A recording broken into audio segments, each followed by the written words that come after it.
ఇది last year November 29th మా బాబుది బర్త్డే వ్లాగ్.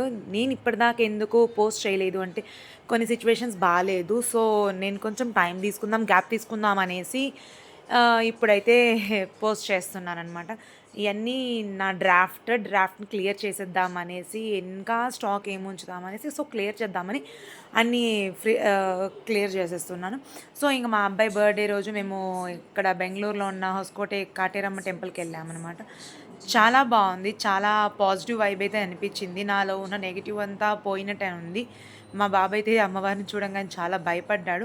అండ్ ఇక్కడ ఏంటంటే గాజులు, మెడిసిన్స్ అండ్ చాలా ఐటమ్స్ని ఇలా లాక్ వేసేసి వెళ్తున్నారు. అంటే ఎవరికైతే ఏ ప్రాబ్లం ఉందో ఆ ప్రాబ్లమ్ని అమ్మవారికి చెప్పేసి అమ్మవారికి ఇచ్చేసి వెళ్తున్నారనమాట. అలా ఉంది. అండ్ కాయిన్ కూడా పెడితే కోరిక తీరిద్ది అని అన్నారు. నేను ట్రై చేశాను. కాయిన్స్ కొన్ని నించున్నాయి, తిరిగి మళ్ళీ చూడకుండా వెనక్కి వచ్చేసాను. కళ్ళ ముందు పడిపోతే మళ్ళీ బాధేసిద్ది కదా అనేసి. అండ్ ఇక్కడ దిష్టి కూడా తీస్తున్నారు నిమ్మకాయలతో. దిష్టి తీపిచ్చుకున్నాము. మనమే తొక్కేయాలని వాళ్ళు పక్కన విసిరేస్తారు, ఇంకా మనమే తొక్కేయాలి. అండ్ అమ్మవారి చెట్టు అనమాట. అమ్మవారు ఇక్కడే ఉన్నారు అనేసి అంటారు. నాకంతా నేను అప్పుడు విన్నాను కానీ నాకు ఇప్పుడు ఏం గుర్తులేదు మీకు చెప్పాలన్నా కూడా. ఇంకా అమ్మవారికి అలా ప్రదక్షిణాలు చేసేసి అమ్మవారిని చూసి ధరించి ఇంక ఇంటికి వచ్చేసాము.